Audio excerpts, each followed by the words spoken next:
What's poppin', everybody? Welcome back. So it's been a freaking while since I posted a video that I recorded. Yes, I recorded the last videos, but they were actually just uploads from my second channel.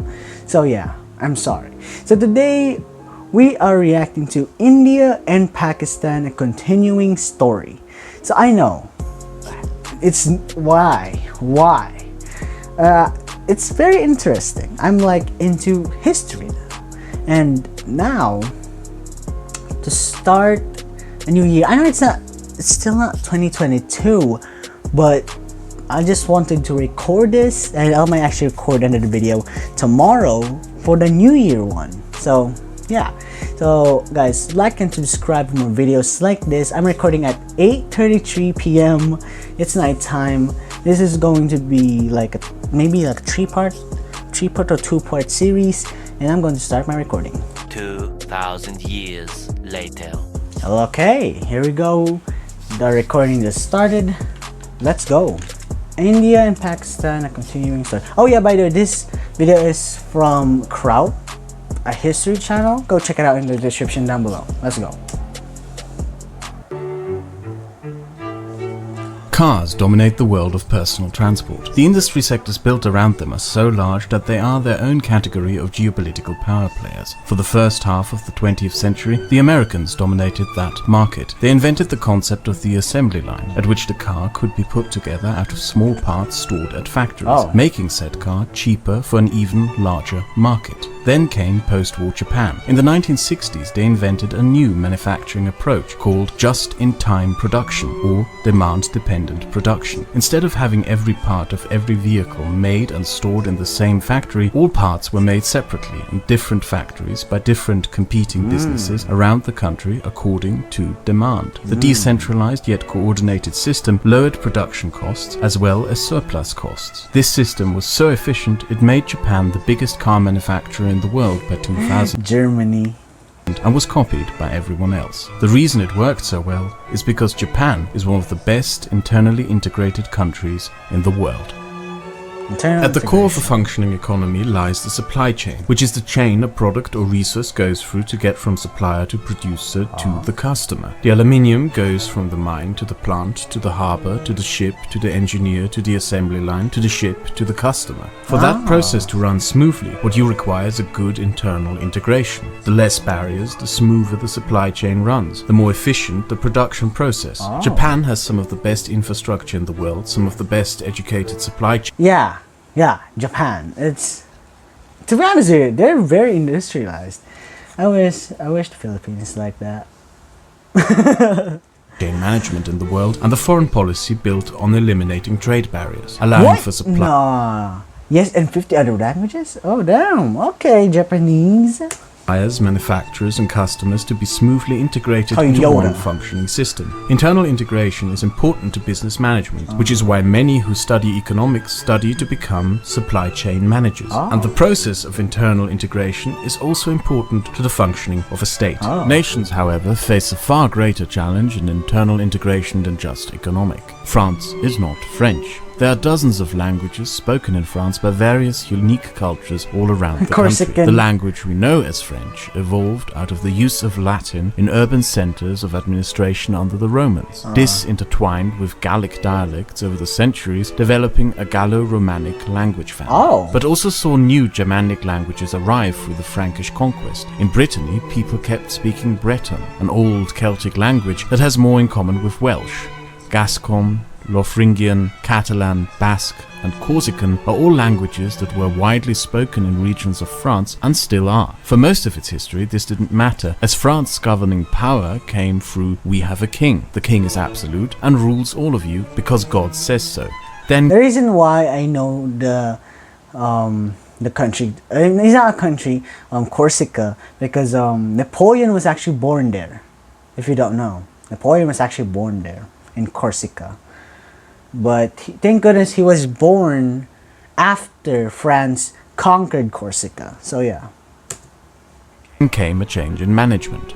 And with that change in management came a need to find a new way of holding all of this together despite its differences in culture, language and peoples, for which the new management chose a policy of lingual integration. French, as previously spoken mainly in urban centers, became the central language of administration, academia and culture. We are French because we all speak French, and through being spread across lingual barriers internally integrated what we now know as France. Internal integration is not always possible. An island can't rule a continent. It can also fail. Declaring someone part of a union doesn't make it so, just because you wish for it. And there is no geographical region that is as badly integrated internally as the Indian subcontinent. Whoa. The landmass we now know as India drifted away from the African continent 90 million years ago and crashed into Asia around 50 million years ago. What? And it keeps pushing itself into it, creating the world's largest mountain range, which for its part drastically reshaped Asia. The mountains prevent rain clouds from the Indian Ocean from reaching Central Asia, consequently causing the vast steppes and deserts there, as well as generating an annual rain season known as the monsoon. The constant downpours and glaciers of the Himalayas caused several rivers to flow from them into the Indus Valley and the Brahmaputra plains. Sheesh. The Indus, the Jhelum, the Chenab, the Ravi, the Beas, the Sutlej and the Saravasti. This large river landscape combined with large flood zones made India, just like so many other large river delta regions, an ideal place for early agriculture-based settlement and civilizations, which culminated in the Indus Valley civilization. Across the subcontinent, many independent kingdoms formed around the river cities. By 600 BC, known as the 16 Majapadas, mainly situated along the Ganges River Valley. This established a tradition of small local rulers who built small kingdoms throughout the Indian subcontinent, who all competed in trying to expand their influence and power over that subcontinent. What they would be called would change over the centuries, yet many of their castles still stand to this day, and in many of these castles, the descendants of those kings still live their lives in an India that is now without an emperor or king. Yet the various provinces of India to this day remain in contention with the central federal government. Power struggles between central power structures and regional power centers are common in India's politics throughout its history. And throughout the last 2000 years, ruling all of this, one of the most fertile and rich lands on this planet, became a prospect of such desire that many, both internal as well as external, tried to take it all. Throughout its history, there were 6 unifiers of the subcontinent. The Mauryan Empire, the Gupta Empire, and the Republic of India were all internal unifiers. The Delhi Sultanate, the Mughal Empire and the British Raj were of external origin. Before the British, those who sought to invade the Indian continent always came through the same region. At the Himalayas' westernmost tip, at the Badakhshan Highlands, the impassable Himalayan mountain range gives way to smaller ranges such as the Hindu Kush Mountains, from which the land gradually flattens out into fertile plains in Afghanistan and Persia. This corridor is the main route through which outside conquerors, be they Persian, Greek, Mongol, but mainly Turkic, launched their invasions of the subcontinent. It, therefore, comes as no surprise that this region, which today is split up between Pakistan, Afghanistan, Iran, India, Turkmenistan, Uzbekistan and Tajikistan, is of vital interest in the security and trade of the inhabitants of the Indian subcontinent and therefore still a source of conflict. The British... To be honest with you, that I don't know why, but that place is full of conflict. I don't know, that place is full of conflict. Like, today, there's like the Taliban in Afghanistan. Jeez, I wish they're just fine. The people are there just fine, because I was actually watching a video about wars that is happening today, and one of them is the Afghan Taliban one. I don't know that. Well, I don't know what you guys call it, but hey, to be honest with you, I wish the people in Afghanistan is all right. That's for sure. The safety of the people.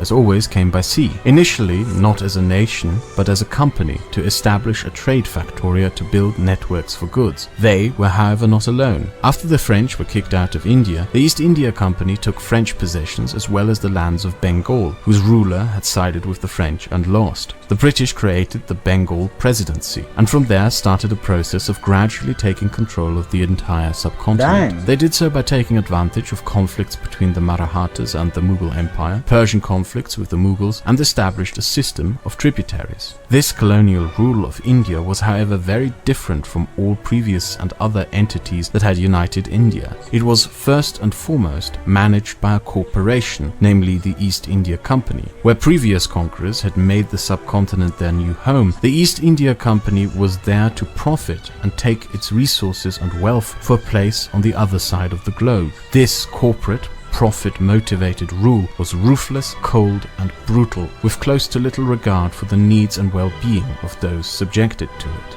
The beginning of company rule in Bengal coincided with a famine in the wider region, to which the East India Company did not react with attempting to bring relief, but by raising the company-enforced taxes to ensure that the company profits would still rise despite the crop failures, thereby exacerbating the famine. Corrupt. The profit motive politique eventually led to a rebellion that would bring about the end of company rule, after which the British simply annexed India, made the British monarch its emperor, and established a viceroy. But India still remained in Victoria. Oh, so the British actually... Okay, that's... I'm learning.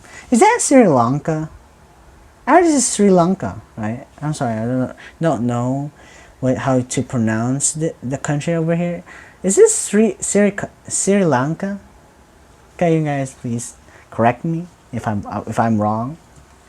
First and foremost a colony that existed to have its riches plundered for the profit of a faraway land, and that profit motive remained deeply ingrained in how the subcontinent was governed. In 1876, the monsoon failed again, and India was gripped by a famine again, a famine that would end up being so large that it would cost the lives of 5 million Indians. And while it was ongoing, the British Viceroy of India, Lord Lytton, refused relief as he sold the remaining rice and grain. He justified this by arguing that the famine was part of free market forces that were naturally destroying the uncompetitive Indian rural peasantry. It was measures like these that contributed to an already existing widespread resentment towards British rule amongst the Indian public, creating a protest and self-determination movement that also happened to fall into a global era of nationalism and self-determination. From China to Anatolia to Egypt to the Balkans, movements were birthed that generated new identities. And in India, an idea was born that saw India as more than just a subcontinent of different peoples and faiths, but as one nation